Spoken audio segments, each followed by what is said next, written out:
Well, you guys are going to like this.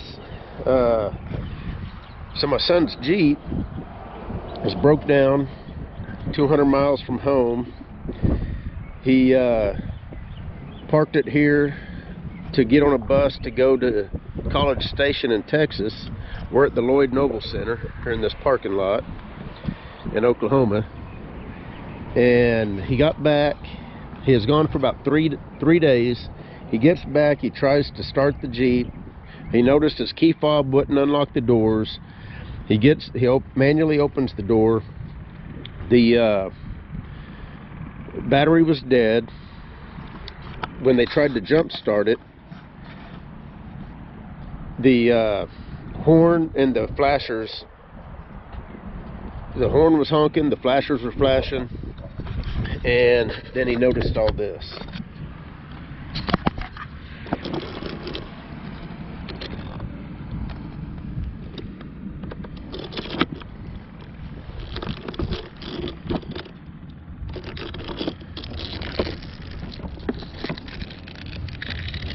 And then he said that he noticed when he pulled up in the bus to get off, he noticed a squirrel.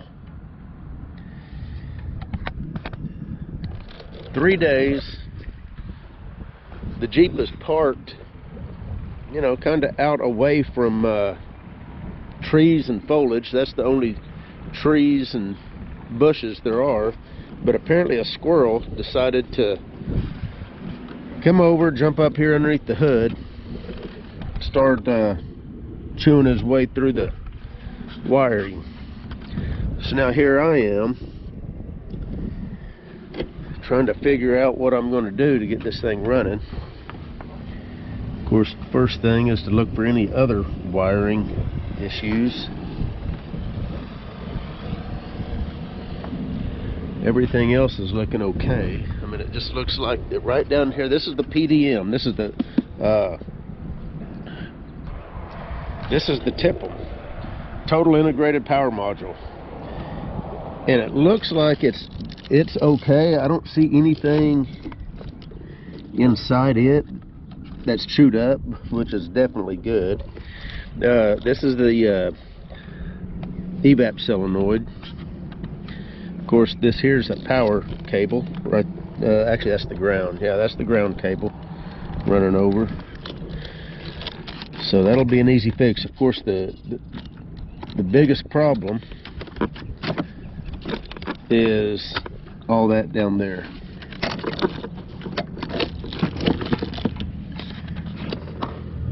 So I'm not going to show the wiring of this. I'll basically start splicing wires to see if I can get this thing going, and then I'm going to I'll show the hooking the scan tool up. I'm not even going to hook a scan tool up right now. I don't want to hook the battery back up with all those wires exposed.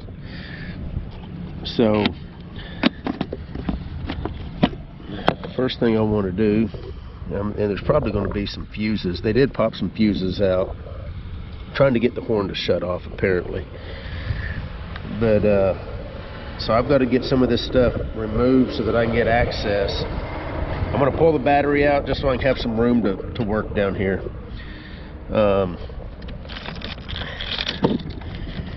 Luckily it looks like I'll be able to pull this wiring up a little bit. But yeah, this is going to be a job. Anyway, I'll show it whenever I'm done. And I mean, look at this. So this evap canister here, the solenoid,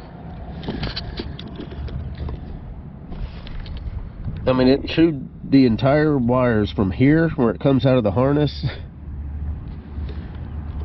to here. I guess the squirrel was nice enough to leave me enough wire to splice onto. Of course, I'm going to have to dig into this harness. Of course, it looks like that this connector, he chewed all the way up to the connector itself, including the connector. He chewed off some of the connector. So I don't know if there's going to be enough wire sticking out to where I'll have a whole lot of luck splicing all these. So I'm going to see what it's going to take. Anyway, thought this would be an interesting little show and tell. Anyway, probably the next segment of this is going to be after I get it as much wired up as I can. Oh, and then I forgot the key at home. So luckily my in-laws are here, and they've got the key to the Jeep. They've got a spare key, so luckily I'll be able to run over there, grab the key. But I'm here right now. I'm going to do some wiring, and then I'm going to head there to get the key. Anyway, till then, later. Alright guys, so I got all the wiring of this main connector finished. I used environmental splices, and I ended up putting Haisstronica over them instead of using the environmental part of the splice, because this automotive wiring isn't quite as strong as aviation wiring, so it doesn't take the heat as good. I ended up on some of the wires that just had a couple nicks, but the wire itself was intact. I just dabbed it with some liquid electrical tape. This stuff is great for covering up those bare parts of the wire. When the wire is still good, but you just need to cover the wire up so it doesn't get water in it. That stuff's great. So my next job, I'm going to tape this harness completely up with tape. But before I do that, I want to show you how these pins come out of here. If you have to work on one of these connectors, now my goal is to get another harness for this Jeep, and to do that, I'm going to have to figure out which harness this actually is. So I've still got these two wires here to hook up. They go right here to the evap purge solenoid. But that's going to be easy, no big deal. But let me show you how these pins come out of here, because luckily Chrysler got this right. This is a very easy connector to work on. Let me get this camera set up somewhere so I can actually show you this. If you ever have to work on one of these, change a connector or whatever. I didn't have a small screwdriver. First of all, this little insert. Now make sure I'm putting this in right.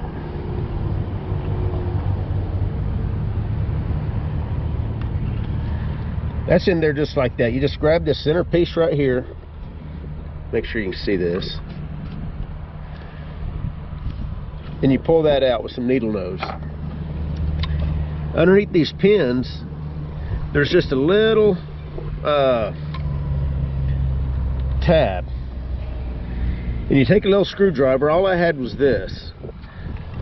I don't know if you're going to be able to see the tab or not, but if you stick a screwdriver just underneath the plastic tab, you can pull the pin out real super easy.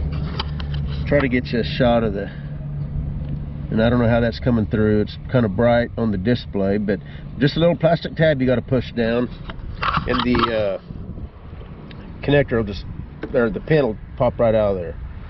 And they only go in one way, but they'll go in and they'll snap right in. Anyway, this is done. Like I said, I'm going to tape it up now, get it all hooked back, get this wire for the evap, for the purge solenoid hooked back up, and then I've got to go to my in-laws to get the key to start this puppy up, hopefully. Now, with as many wires that was touching, I'm hoping that there's no modules or computers that ended up getting ruined, fried. Plus I got to figure out what fuses they ended up pulling out of this thing. But anyway, that's it for now. I'm going to tape this up. I'll show you a shot once I get it all taped up. It wasn't as bad of a job as I thought. There was probably maybe 15 total wires that I had to deal with. Some of them I was able to just cut right where the bad spot was, strip the wire there, splice them back together. Others I had to actually, like this brown one that you see right here, it's actually spliced right here, and right here I had to add about 4 inches of wire. I had to do that for about 4 wires as add wire. The others I was able to just splice and take care of it that way. So like I say, this I wouldn't consider a permanent fix, because it's just a matter of time before this gets wet and water finds its way underneath this heat shrink and ends up causing corrosion. And causing a problem that's going to cause someone, possibly myself, to have to do a lot of troubleshooting to figure out where it's at. Now, as long as we own this Jeep, if it takes a while before I can find the harness for this, I'll know where I'll start looking if there's a problem with, say, a short or an open wire. Anyway, enough talking. I'm going to get this taped up and show you what the final job looks like once it's all taped up and back together. And then I got to go get the key. Till then, I just wanted to show, this is going to be the last splice that I've got to do, and I just wanted to show the environmental splice that I use. It's a very small splice. Whenever you're done, it's almost the size of the wire. Now in this case I'm using heat shrink. As you can see there, that splice is, I mean, it's pretty much the same diameter as the wire. Now I'm using heat shrink. I'm going to cover them up. Normally what you would use is one of these sleeves, and there's like a waxy material in there. I don't know if it's like a paraffin wax or what it is, but whenever this is completely melted down, both sides seal on each side of the splice, so there's no way to get water intrusion in there with this. With heat shrink there is. Heat shrink is not the ideal way to do it. The only reason I'm using heat shrink is because I'm out here, I don't have a heat gun, which is the proper tool to use. Whether you're using heat shrink or solder sleeves, a heat gun's the proper tool to use, not a torch. But since I'm out here and I don't have electricity, I am having to use a torch. These solder sleeves melt at a much higher temperature than heat shrink, and whenever you try to use a torch to melt these down, by the time you get these melted completely down, you've already burned all the insulation off the automotive wiring. So I'm going to use a torch to shrink this down, and then I'll go ahead and tape it up. Again, this is not a permanent repair. Whenever I end up replacing this harness, I'm not going to replace this harness because this one's fine except for these two wires. But when I get home, I will use a environmental splice with the proper sleeve, but I'll use my heat gun, which has got the little cup that goes around the wire, and you can dial in the proper amount of heat so you don't melt the insulation off the wiring, but it will melt the solder sleeve completely down. So that's the idea there. But anyway, so this is going to be done. Let me get this tidied up, and then I'll come back and I'll show you the final result. Okay, so here's the final product. There's the evap solenoid. Here's the wire bundle.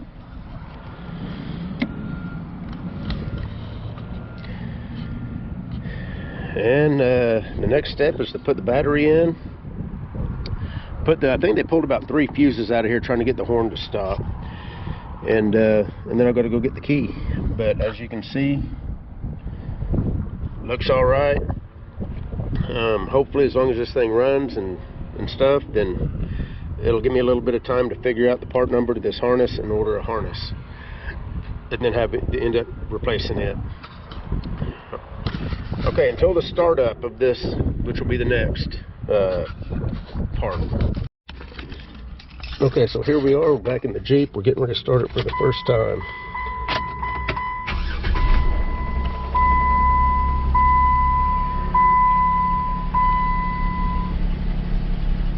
Started right up.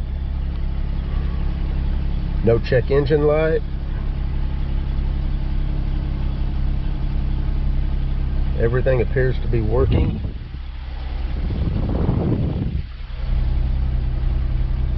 So other than hooking my scan tool to it, making sure that that's good.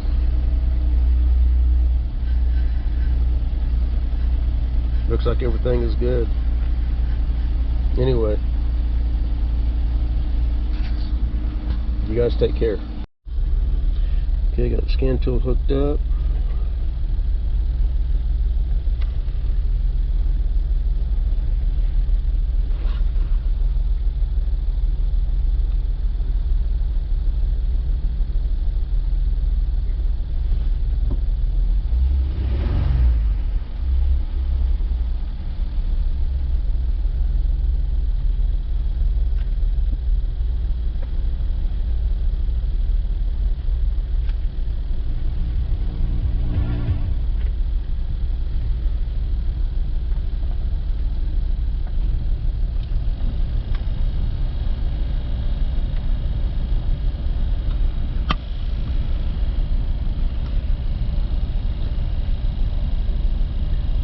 far as the PCM, everything looks good there.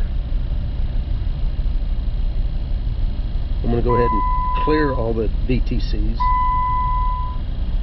because there's no telling what was set during that time they was trying to jump start it and had all kinds of stuff going on.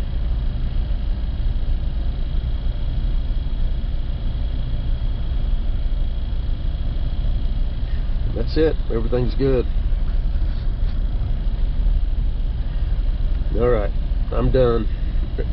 We'll do one more automatic scan just to make sure there's no hard set codes.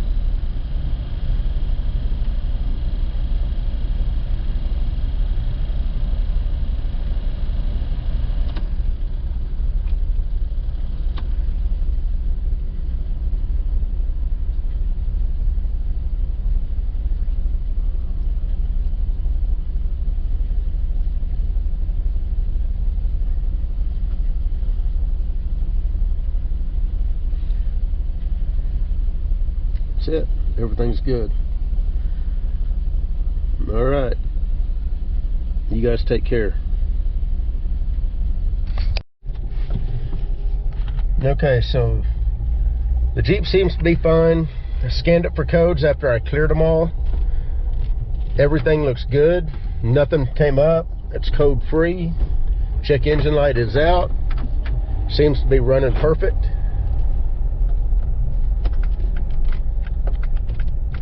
Turn signals, checked all the lights. The lights work, turn signals work, brake lights. The AC works. The horn works. Every single thing that I've checked works. The wipers. So I don't see any problems at all. So that's good. I was kind of expecting maybe one or two things to not quite be right, but everything seems to be perfectly fine.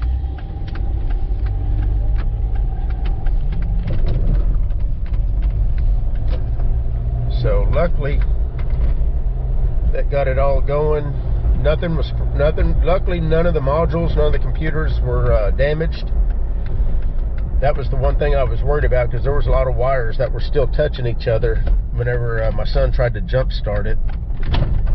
And you know, like I said, all kinds of stuff was happening. The hazards were flashing, the horn was honking. So, in fact, whenever I first hooked it up, only one headlight came on. So I was a little concerned about that. Once I turned both headlights on and both off, they both seemed to work fine after that. I started it up, and I think that's when I started filming the initial startup, and everything was fine. So, I guess that's about it. Squirrel damage, massive squirrel damage to the wiring. Wiring's all spliced back together and repaired. Everything seems to be fine. The next goal now is to find the part number for that section of harness and order it, and then whenever it comes in, replace it. Till then, you guys take care. See you in the next one.